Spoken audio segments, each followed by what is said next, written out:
Hello and welcome. Today I want to highlight a game that is very important to me. The Spongebob Squarepants Movie.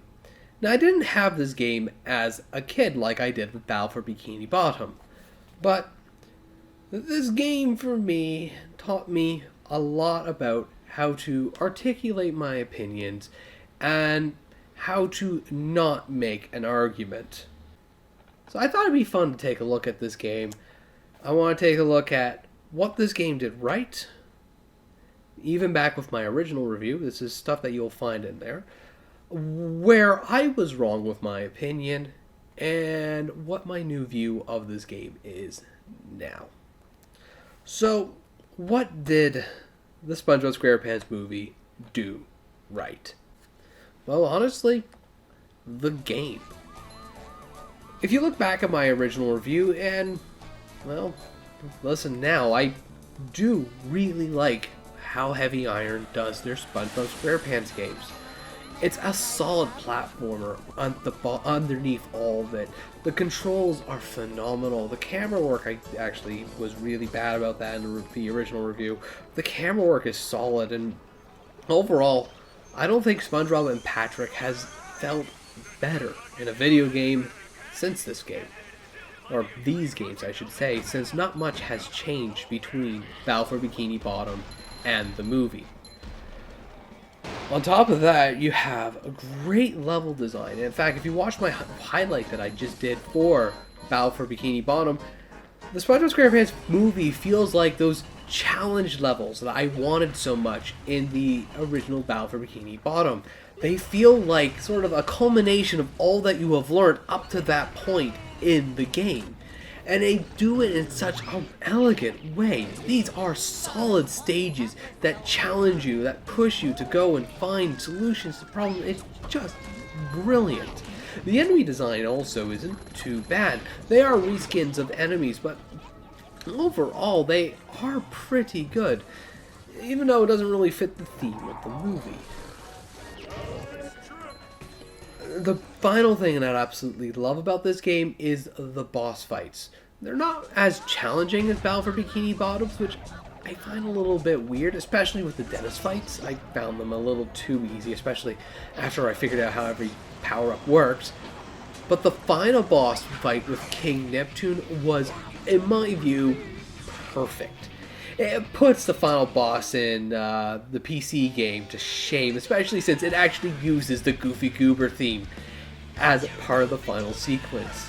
But all of that was more or less stated, at least I tried my best to state that, in the original review. So why was my original review so wrong? The issues that I have with the movie falls down to two issues. The first is that the gameplay has some pretty frustrating issues, which extends the gameplay out further than it should. And the second is how it's handled as a licensed game. So let's go, since we're still talking about gameplay, let's go over the two issues that I have with the actual game. First, the game does a terrible job being a tutorial. You almost have to play Battle for Bikini Bottom first before playing the SpongeBob SquarePants movie. The tutorials that are here cannot be repeated. They go by quickly, and if you blink, there is actually a good chance that you might miss it. Well, there were multiple times where Mindy showed up, or the text box would flash on screen and just completely disappear because I exit some magical area that somehow triggers it. They needed to include the signposting from the original Battle for Bikini Bottom. And that's just the first level. You go through the game, the only tutorials that you get are those brief cutscenes to show you how to defeat some enemies, especially the newer ones. But that's it. In order to get the most out of this game, you have to play Battle for Bikini Bottom first. And I don't think that's fair, especially if this is your first SpongeBob game. And I don't think that's fair for the game to expect you to have. The second issue that I have, and I poorly articulated this in the original review, is Mindy Gates. Much like in the original Battle for Bikini Bottom, there are gates to block your progress, so you don't get too far in the original game without actually going through some of the tutorials. But in this game, I feel that the gates have too high of a requirement for the amount of tokens that you actually get. But there are less given out in a stage than before, less are rewarded, and more are locked behind future abilities, which force the required backtracking. And as a result, whenever Mindy shows up before a level start, I dread it, crossing my fingers I did enough optional stuff before coming to this stage so my progress isn't halted. And the easy solution for this one problem would just be to do what Battle for Bikini Bottom does. The minute you finish the section and have to enter a new loading section, place a Goofy Tuber token at the end of that section. That way, when you load in a new area, you'll probably have enough just by playing through the game naturally. As well, for tutorials, signpost it. Those are the only two mistakes that I really felt during the gameplay, and relatively speaking, it's not much. And overall, this is a pretty solid game from the ground up, just challenging. Which leads me to the issues of a licensed game. As a licensed game, this is leagues better than what Aw Games did with the PC title. It doesn't really try to tell its own story, and it tries its best to follow the movie story. And what irks me the most is that it gets so close to getting the story right. There are so many instances that, yes, this is the movie story, and then they just say one or two small details wrong, and it just bothers me. It's like deliberately getting a detail wrong just so a fan will scream at the TV, "No, that's not why that happens. This happens instead." I mean, it bugs me. But what bugs me the most about the story is the further you go into the game, the less defined the movie story is. Up to the point where it feels like they're using hand-drawn animation of their own creation, either through storyboards or equivalent, to fill in the gaps that they either didn't have or Nickelodeon didn't give them. And it felt like the creative director or whoever was in charge of approving it switched his mentality from "let's get this right" to "that will do, close enough." And it just bugs me as somebody who does like the movie.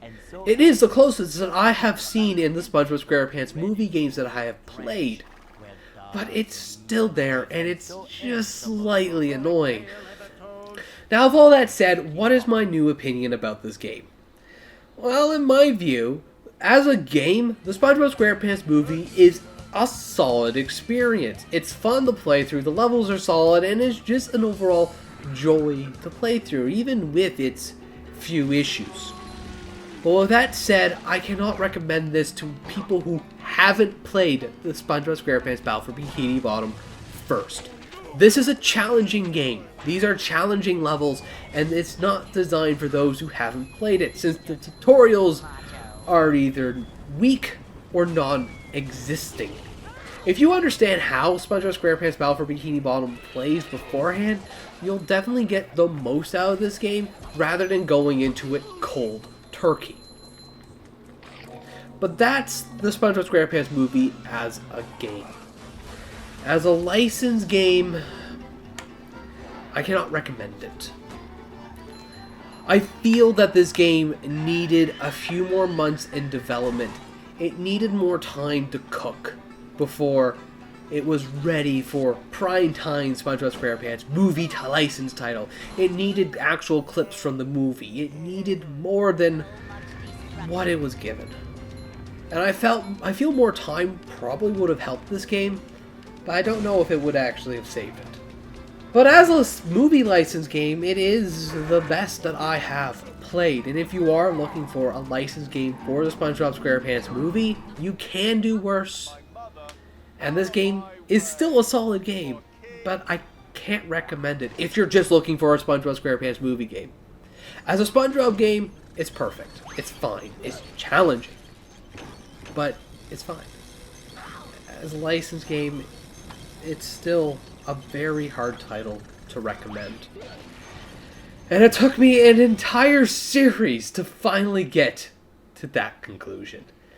But anyways, thank you ever so much for watching this video, but not just this video, but for watching me throughout this entire series. This is the last video for the series, and we will be back soon. But until then, thank you ever so much for watching. I hope you have yourself a fantastic day, and as always, take care.